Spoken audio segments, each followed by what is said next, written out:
Hey guys, one of you sent me a post over on Instagram from Anthony William, otherwise known as Medical Medium, about lichen sclerosus. Lichen sclerosus, if you're not familiar, it is a dermatologic condition. So he goes on to say, lichen sclerosus, a virus in the liver feeds on copper, mercury, and inherited DDT. What is inherited DDT? I mean, DDT is a pesticide, but you don't inherit pesticides. Virus then excretes dermatoxins that surface on skin. The skin becomes more fragile, typically on the lower body. Lichen sclerosus is viral, not genetic or autoimmune. Find out how to heal and cleanse to heal. So this is a post promoting his book. His whole thing is that you can heal a variety of medical conditions through his food recommendations, books, supplements. It's a bit of a grift. And he's not a physician. He's not a healthcare provider. He has no medical background. And he claims to be a medium and commune with some sort of spirit, and that's where he gets his information. Here on Instagram, he has 3.9 million followers. #1 New York Times bestselling author, medical medium podcast, and then helping people overcome illness. Originator of global celery juice movement. What is lichen sclerosus? It's a chronic inflammatory skin condition that for the most part primarily impacts the genital area. And it can involve the skin around the anus, the perianal area. In some cases, however, it can involve skin outside of these regions. That's referred to as extragenital lichen sclerosus. These patches of very thin, delicate skin that's very fragile, porcelain white. You can have involvement of the clitoris in the genital area, and that can be very painful, lead to scarring, pain with sex. When it involves the penis, it can cause the foreskin to be scarred down and difficult to retract in those who are not circumcised. The urethral opening can narrow as a result of this. It causes what are referred to as adhesions, basically scar tissue that starts to scar down the vulva or the head of the penis. And it also can, again, involve the anogenital area, same kind of thing, painful. These areas are prone to bleeding, sores, and because the involved area is very delicate, fragile, weakened, it's prone to infections. Areas of fragile skin, porcelain white, very fragile, tear easily, very vulnerable to bruising, just with very minor trauma to the skin, very itchy. In many cases, it can be actually quite tricky to diagnose depending on how long it's been going on. It can look like some other skin conditions that appear in these areas. And the way it's diagnosed is typically a biopsy. It is a chronic skin condition. There's no cure for it. It's treated with ultra-potent topical steroid ointments, as well as other anti-inflammatory topicals like calcineurin inhibitors, although those can burn and sting. Sometimes the areas can even be injected with steroids. What is the outlook? Like I said, it's a chronic condition. There's no cure for it. And when we're talking about the anogenital area, a complication that can arise from lichen sclerosus is actually squamous cell carcinoma, skin cancer. Because basically what's going on in these areas is a lot of chronic inflammation, and that can set the stage for squamous cell carcinoma, especially if it goes untreated. And so delaying treatment is not a good idea, not only because of the risk of squamous cell carcinoma, but as this goes on, you develop scar tissue that can have some disfiguring consequences to the genitalia. And in women, you can get actually narrowing of the vaginal opening. You have to use dilators to get the vagina to open back up. Now, why does it happen? Honestly, it's one of those chronic diseases where we don't exactly have the cause nailed down to this is exactly what causes it. There is a lot of research as to the potential underlying etiology, meaning cause of this disease. There's some evidence that there's a genetic association. There's also oftentimes either a personal or family history of having some autoimmune disease. So there's some idea that it may be autoimmune, it may be hereditary. All right, but let's dissect exactly what this guy is saying. Lichen sclerosus results from Epstein-Barr in the liver consuming copper, mercury, and traces of inherited DDT.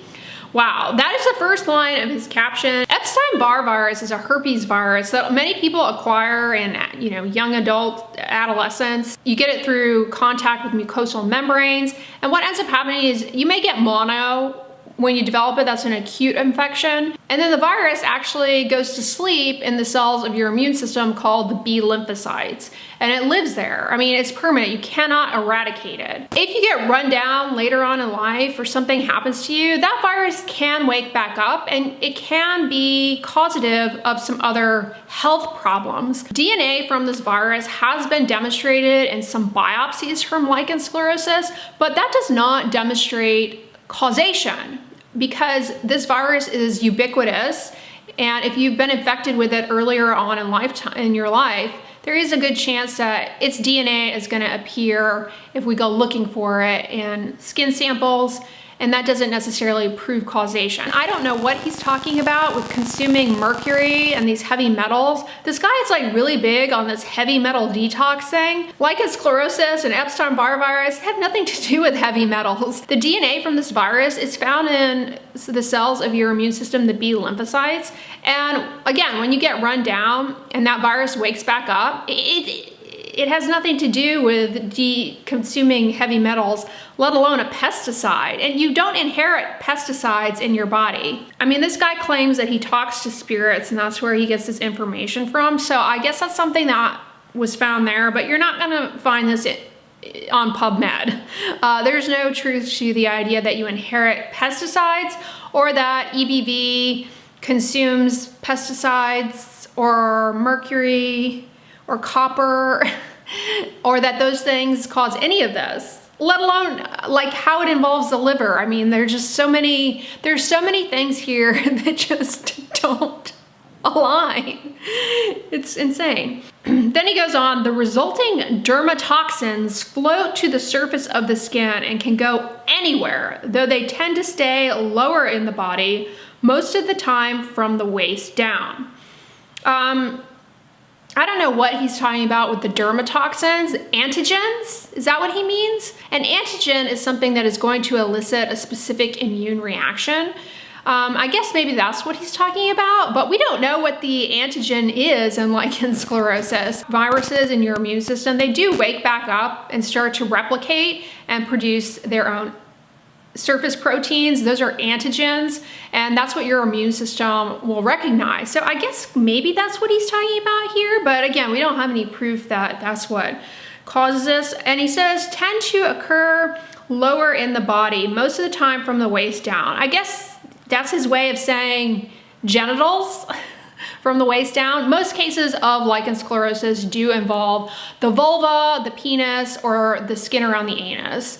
But again, you do have cases of extragenital lichen sclerosus. It can happen on the skin of like the shoulder, the breast, I mean anywhere on your body. Then he goes on to say, often confused with eczema, this condition is different. I wouldn't say that this is commonly confused with eczema. Maybe contact dermatitis, because a lot of times women, especially who deal with vulvar lichen sclerosus, sometimes there's a history of them using like a lot of vaginal cleansing products, wipes, and in the differential, you're considering possibly a contact dermatitis. But anyways, so that's just, you know, whatever. The skin becomes more fragile. That is absolutely true. The skin of lichen sclerosus is super fragile, so much so that you can easily get bruising and blisters form in the affected areas because that skin is so fragile. The lichen really refers to the pattern of inflammation in these areas. And the pattern of inflammation is that it comes in and it attacks the junction between the epidermis and the dermis. And that is what is referred to as a lichenoid dermatitis. Basically a band of lymphocytes, cells of your immune system, coming in and chewing up that area, making the skin very fragile. It's also often confused with common dermatitis at first, and then later considered to be an autoimmune condition when it doesn't improve. There is some thought that it might be an autoimmune disease, but we know lichen sclerosus doesn't go away by itself. It's a chronic condition. It requires treatment, and the consequences of not treating it are that it can go on to make scar tissue that can impact function, and it also can go on in the genital area and anal area to put you at risk for squamous cell carcinoma. It may be autoimmune, we don't know. I mean, we don't say that emphatically that it is an autoimmune disease. Make no mistake, this is a viral condition of the liver. He says that with such conviction. Make no mistake, this is a viral condition of the liver. Viral condition of the liver, when I hear that, I think hepatitis, like hepatitis C virus, hepatitis B virus, or hepatitis A virus. They actually, there have been a few case reports here and there of patients who do have viral hepatitis and lichen sclerosus. And so larger studies were done to see, hey, is there an association with having viral hepatitis and lichen sclerosus? Turned out that in the 61 patients they looked at with lichen sclerosus, none of them had hepatitis. Then he goes on to say, it's not genetic either, though believing so is a classic medical blunder. I find this language cleverly manipulative. Whenever people are selling these kinds of products, they often like to call into question the medical community as a whole, as though we're just like these bumbling idiots out here doing a song and dance for big pharma, making these blunders. For patients dealing with this condition, it's really frustrating. Oftentimes there's a delay in diagnosis and finding the right treatment, getting it under control. I mean, it is a process. But throwing in, it's not genetic either, though believing so is a classic medical blunder. It suggests that we don't know what we're doing when it comes to diagnosing and treating this disease, and that the reason we don't know is that we are just stupidly blaming it on your genetics. And that's not really what goes on. We can identify it once we have the diagnosis and we know how to treat it. We're not sitting here going, this is just your genetics. That's not what happens. Any occurrence through the family line is because of DDT passed from generation to generation. There is no gene locus for pesticides. You cannot inherit pesticides. It's just not how DNA works and the genetic code works. Then of course he closes out the caption, find out how to heal in the New York Times best-selling book, including foods to eat, foods to avoid, supplements with dosages, and delicious healing recipes and cleanse to heal. If you don't have this condition, try and imagine what it's like. It is misery. First of all, like I said, there can be a delay in diagnosis. Getting it diagnosed can be a challenge. Biopsies are painful. You have these areas of very fragile skin that's breaking down, is super itchy, and it involves your genitals. Chronic itch of any kind is being put in the house of pain. But in contrast to an itchy elbow, an itchy scalp, or whatever, when your genitals itch or the skin around your anus itches, you can't just be scratching that in public. I mean, so this is not only psychologically traumatic to go through, but it is socially isolating. A lot of these patients end up having to make multiple trips to the bathroom. They're itching, they're uncomfortable. You have your vulva is bleeding, breaking down, incredibly painful. Sex is painful. It's affecting your interpersonal relationships. It can go on to form scar tissue that starts to really impact the vulva or the penis. That fosters a sense of desperation. Wouldn't you be desperate? Herein comes the perfect opportunity to sell you something that is complete snake oil. I have no problem with promoting eating healthy fruits and vegetables. Y'all know I'm the first to say, eat a balanced diet, make sure you're getting your fruits and veggies in. This post just implies that you can heal your lichen sclerosus by buying his books and taking the supplements that he sells, and that is really misleading advertising for this book. This also preys on people who have poor access to healthcare, or people who maybe are resistant, a bit mistrustful of medicine and the medical community, maybe from prior experiences, and people just wanting to take some control of their condition. That is completely normal. These are completely normal thoughts for patients to have. So if you feel this way, I am not invalidating your feelings whatsoever. I totally understand why people end up getting sucked into this kind of stuff, but it is harmful. So not only does it prey on those people, but by saying that your books, your food plan, your supplements can heal this condition, It means a delay in appropriate treatment. And like I said at the beginning of the video, a risk of this condition when it involves the vulva, the penis, or the anus is that you can go on to get squamous cell carcinoma. Scrolling through the Instagram, I see a lot of really misleading posts. I'm not a gynecologist, but the post here on endometriosis, viruses and bacteria feed on toxins and foreign hormones. Viruses don't feed on anything. They infect your cells of your body. They don't eat, they infect the cells of your body and exploit your cells, the cells in your body, to replicate and to reproduce themselves and to make all of the stuff that goes into being a virus for them. So they don't feed on anything. Like you in order to grow a virus in a lab, you have to have cells. You can't just have virus that replicates independent of a cell. It just doesn't work. So viruses don't eat hormones. That just doesn't make sense. There are different types of asthma. Viral neurological. Viral neurotoxins inflame vagus and phrenic nerves. That's not what causes asthma.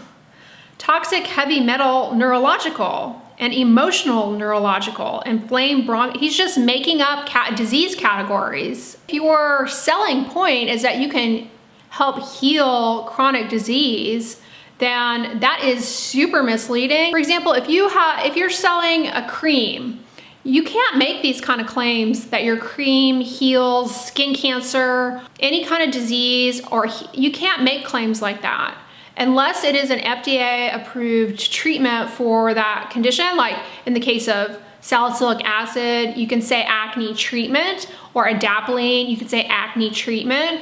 But otherwise, you can't just say that something is a treatment or healing. That's very misleading. Here's one on Hashimoto's. Again, EBV is fueled by toxic heavy metals. It's not. That's not how viruses work. This is biology 101. These salespeople, they will often also speak very authoritatively on medical training and curricula and say that we don't know this about that or know anything about doctors don't get any training in nutrition. Yeah, I mean, they will always comment like that we don't know anything and that we make all of these blunders. So they use that to drive a further wedge between their potential customer and the medical community. If they are telling you that their credentials are that they're a New York Times bestselling author, that they have the #1 selling anything on Amazon, that they have been on insert your favorite podcast, or that they have this many followers on social media, those things, they don't speak to their credentials. What they speak to is that they're very good at marketing themselves. All of those things tell me you are very good at marketing yourself and or your products, because that's what those things speak to. You can have the #1 best-selling book on the New York Times. That means that you are very good at marketing a book, and that's why people bought it. That doesn't speak to the accuracy of what you are talking about. Thank you to the person who sent me this post, because I've been wanting to make a video on lichen sclerosus for some time, so this was a great opportunity to do so. If you are dealing with this or you know someone who is, I know it can be very debilitating, but do not fall for the claims that a certain diet or supplement is going to heal this process, because it can potentially put you at risk for scarring and even squamous cell carcinoma. That's gonna wrap this video up. If you liked it, give it a thumbs up, share it with your friends, and as always, don't forget, sunscreen and subscribe. I'll talk to you guys tomorrow. Bye.